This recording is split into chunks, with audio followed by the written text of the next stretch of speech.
2024 has been a very strong year for television shows.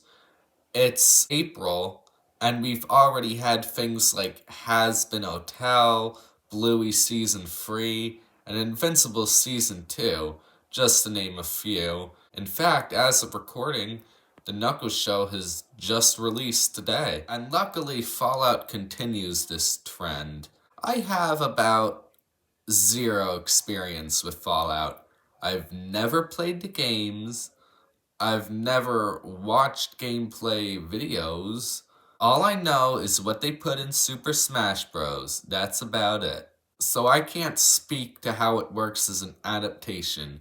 I don't know. But what I can tell you is how it works as a show. And as a show, Fallout is great.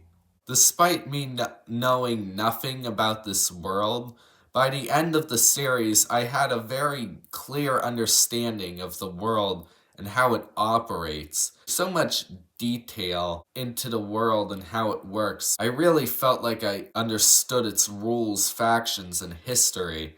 I should probably talk about what Fallout is before I continue any further, since I'd imagine many of you are in the same boat as I was when I started this. Fallout is a show that asks the question, what if Russia nuked us in the 1950s? The show then shows the society that's formed 200 years later. That's the concept. Our main character, Lucy, who has lived in a giant bunker facility with a whole society of people, has to venture into the unknown when her father is kidnapped by a mysterious figure. Lucy's story is the main plotline, but there are also two other main characters, Maximus and the Ghoul. Maximus is a part of an organization called the Brotherhood of Steel. Basically, they're like the cops in this world. They're the ones that wear those giant robot suits. And then there's the Ghoul, who's sort of like a zombie gunslinger. The show has a lot of different plot lines. Not only do you have the story of Lucy, Maximus, and the Ghoul, which are for the most part separate, although they do all interconnect throughout the show, obviously. As we watch all three characters try to find this mysterious head with some importance behind it, but they don't reveal importance of that is until the last episode. But there's also two other plots, one about the vault dwellers that remained in the bunker after Lucy left, and one that takes place in the 1950s. Those are both mystery plot lines.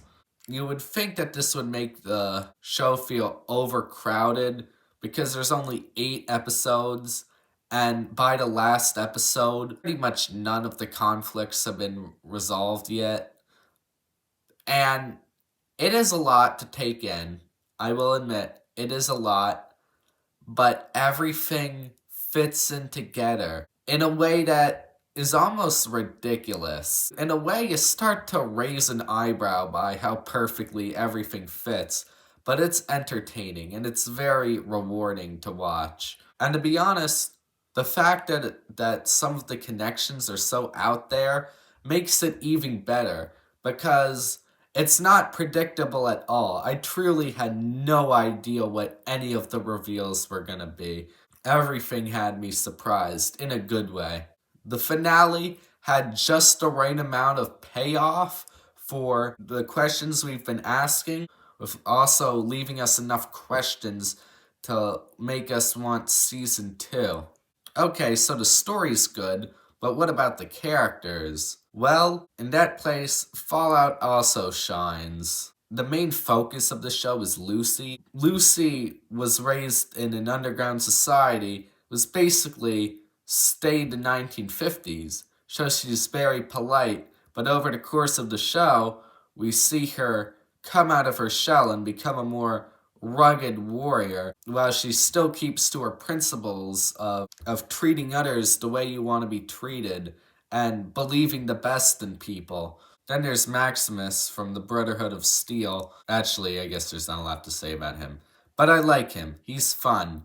But Without a doubt, the most interesting and complex character is the ghoul.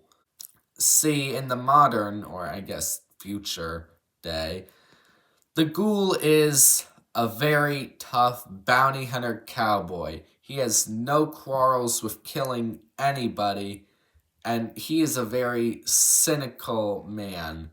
But we learn something about him that makes it all the more interesting as a character and also connect nicely to one of the other plot lines. I won't reveal what it is because spoilers, but the characters in this just work. I give Fallout an 8 out of 10.